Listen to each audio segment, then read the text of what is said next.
জেনে থাকবেন কোরআনে একটা আয়াত আছে, আসলে বিভিন্ন জায়গাতেই আছে, আপনাদের একটু ধারণা দেওয়ার জন্য, যে সালাত আসলে আল্লাহ সুবহানাহু ওয়া তাআলার কাছে ঠিক কতটা মূল্য বহন করে। সালাত আসলে কি? কোরআনের এক জায়গায় দেখা যায় আল্লাহ এবং মুসা আলাইহিস সালামের মধ্যে কথোপকথন চলছে। আল্লাহ তাআলা মুসার কাছে নিজেকে পরিচয় করিয়ে দিচ্ছেন। হ্যাঁ, আল্লাহ নিজেই। আল্লাহ কি বলছেন?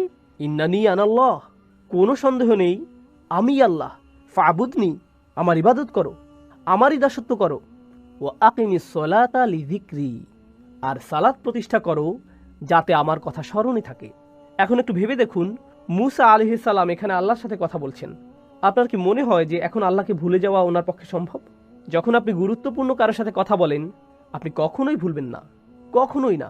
এরপর কারোর সাথে দেখা হলে আপনি বরং বলবেন, আরে জানো আমার কার সাথে সাক্ষাৎ হলো, জানো কি আমার বাসায় এসেছিল, এই জানো এইমাত্র কার সাথে কথা বললাম। যখন গুরুত্বপূর্ণ কারোর সাথে আপনার সাক্ষাৎ হয়, এটা আপনার মনে পুরোপুরি গেঁথে যায়। আর দেখা যায় পরবর্তীতে যার সাথে আপনার দেখা হচ্ছে, আপনি শুধু সেই বিশেষ সাক্ষাতের কথাই বলতে থাকেন। জানো কার সাথে আমার কথা হয়েছে? মানুষজন চিন্তায় পড়ে যায়, কার সাথে কথা হতে পারে? আল্লাহ আজ্জা জাল্লা। কিন্তু আল্লাহ বলছেন, না না না, এই স্মরণে কাজ হবে না। যদি আসলেই আমাকে স্মরণ করতে চাও, তোমাদেরকে সালাত প্রতিষ্ঠা করতে হবে। সেই আয়াতটি মনে আছে আপনাদের? ইন্না সলাতি ও নুসুকি ও মাহইয়ায়া ও মামাতি লিল্লাহি রাব্বিল আলামিন। সাধারণ অনুবাদ করলে যার অর্থ দাঁড়ায়, সন্দেহ নেই আমার সালাত, আমার কুরবানি, আমার জীবন, আমার মরণ শুধুমাত্র বিশ্বজগতের পালনকর্তা আল্লাহর জন্য। জীবন মৃত্যু এগুলো অনেক বড় বিষয়, কিন্তু প্রথমে আসলো কি? সালাত। সালাত আল্লাহর জন্য। আমি ভাবছিলাম সালাত আসবে সবার শেষে। আমার জীবনই যখন আল্লাহর, সালাত তো জীবনেরই অংশ। কিন্তু না, সালাত প্রথমে, জীবন মরণ আসছে পরে। সুবহানাল্লাহ। দেখেছেন তাহলে সালাতের অবস্থান আল্লাহ তাআলার নিকট কোথায়? আর সূরা বাকারাতে আল্লাহ তাআলা সালাতকে সালাত না বলে বলেছেন ঈমান। হ্যাঁ, সালাত শব্দটির জায়গায় ব্যবহার করেছেন ঈমান। আল্লাহ তোমাদের ঈমান বৃথা নষ্ট করবেন না। ওমা কানা আল্লাহু লিইউদিয়া ঈমানাকুম।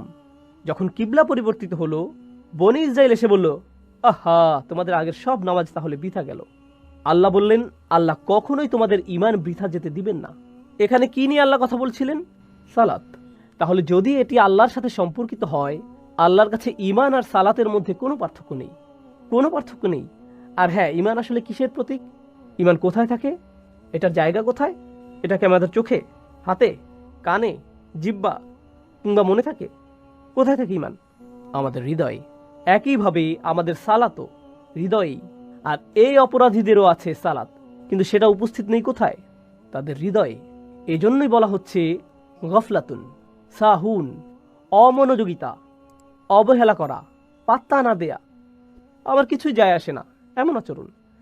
যখন কোনো কিছুর প্রতি আপনার গুরুত্ব থাকে না, কিছুর প্রতি আপনার আগ্রহ থাকে না, কোনো কিছুর প্রতি আগ্রহ হারানো, এই সমস্যার মূল কোথায়? হৃদয়ে। এটা তাদের প্রথম সমস্যা। সুবহানাল্লাহ। আল্লাহ আজ্জা জাল্লা সালাত এই ধরনের সাহু থেকে আমাদের নিরাপদ রাখুক।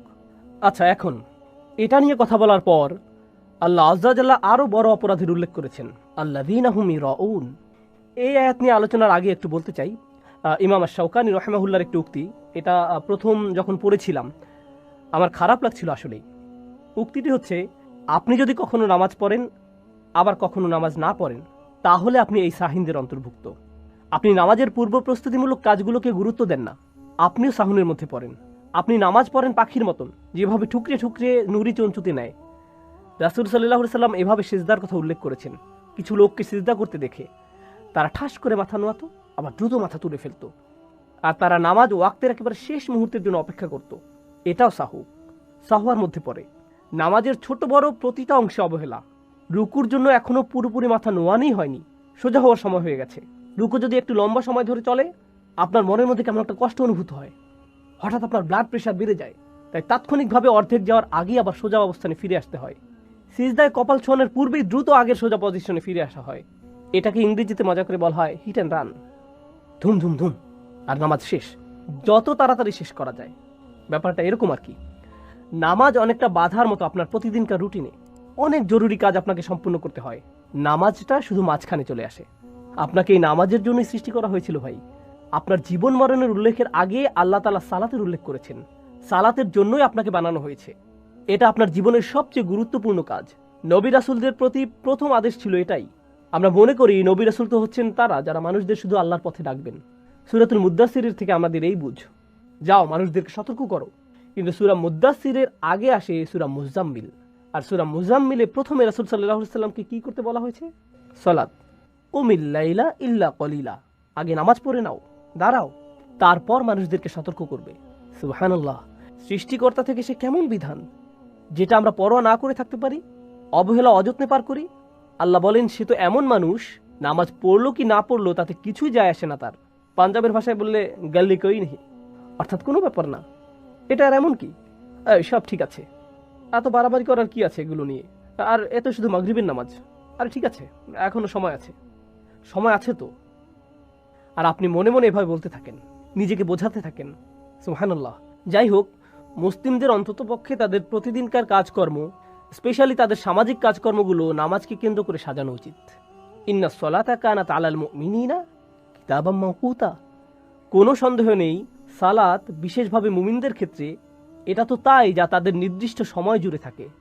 ইন্নাস সালাতা কানাত আলাল মুমিনিনা কিতাবাম মাওকুতা।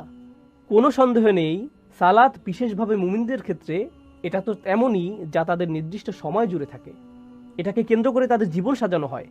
আর আল্লাহ এখানে আল্লাযীনা আমানু বলেননি, তিনি বলেছেন আল মুমিনিন। আপনি যদি আসলেই বিশ্বাসী হন, অন্য সকল কিছু আসবে পরে, সালাত আসবে আগে। আপনি যদি হন শুধু আল্লাযীনা আমানু, যারা বাহ্যিক পরিচয় ইমানদার, আর হ্যাঁ এদের ভিতরে মুনাফিকরাও অন্তর্ভুক্ত কোরআনে, তাহলে হয়তো না। কিন্তু আপনি যদি তাদের মধ্যে গণ্য হতে চান যারা আসলেই বিশ্বাস করে, সালাতকে কেন্দ্র করেই আপনার বাকি কাজগুলো নির্ধারিত হবে, দিনের বাকি অংশ নির্ধারিত হবে। একটা বর্ণনা উল্লেখ করছি, পুরো বর্ণনাটি আপনারা তাফসীরে শাওকানিতে পাবেন। কাদের থেকে বর্ণিত হয়েছে তাই বলছি না, শুধু শেষের বর্ণনাকারীর নাম জেনে রাখুন। সাদ ইবনে আবি ওয়াক্কাস রাদিয়াল্লাহু তাআলা আনহু থেকে বর্ণিত, সাআলাতুন নবী সাল্লাল্লাহু আলাইহি ওয়াসাল্লাম আন কওলিহি ইন্নাল্লাযীনা হুম আন সালাতিহিম সাহুন। আর হ্যাঁ, এটা বাইহাকী রাহিমাহুল্লাহর সুনানেও আছে। কেউ কেউ বর্ণনাটির সত্যতা নিয়ে প্রশ্ন তুলেছেন, বাকিরা সহিহ বলে মেনে নেন। আর শাওকানি যারা সহিহ বলে তাদের দিকে ঝুঁকেছেন। আল্লাযীনা হুম আন সালাতিহিম সাহুন, রাসূলুল্লাহ সাল্লাল্লাহু আলাইহি ওয়াসাল্লামকে এই আয়াতের ব্যাপারে জিজ্ঞেস করা হয়েছিল, যারা নামাজের ব্যাপারে যত্নহীন, অবহেলাকারী, বেপরোয়া থেকে তারা কারা? যারা নামাজের ব্যাপারে যত্নহীন, অবহেলাকারী, তারা কারা? রাসূল সাল্লাল্লাহু আলাইহি ওয়াসাল্লামকে জিজ্ঞেস করা হলো। তিনি বললেন, যারা সালাতের ওয়াক্ত চলে গেলে সালাত আদায় করে। আমি সবকিছু একসাথে করে নিব, অথবা একেবারে শেষ সময় পর্যন্ত অপেক্ষা করব, শেষ মুহূর্তে, তারপর এটা করে নিব। অবহেলা, গরিমসি করতেই থাকে। আল্লাযীনা হুম ইউরাউন, এই আয়াতটি ব্যাকরণগতভাবে পরিপূর্ণ হয়ে যায় যদি শুধু বলা হয় আল্লাযীনা ইউরাউন। আসলে এটি যদি বলা হয় ওয়া ইউরাউন, তাহলেও পরিপূর্ণ হয়ে যায়। ব্যাকরণের দিক থেকে এটা তারপরেও সঠিক, কিন্তু আল্লাহ বলছেন আল্লাযীনা, তারপর তিনি বলছেন হুম, তারপর তিনি বলছেন ইউরাউন। এখানে এই বারবার উল্লেখ দ্বারা তাকবীহ, অর্থাৎ এর দ্বারা বোঝা যাচ্ছে আল্লাহ কতটা রাগান্বিত তাদের প্রতি।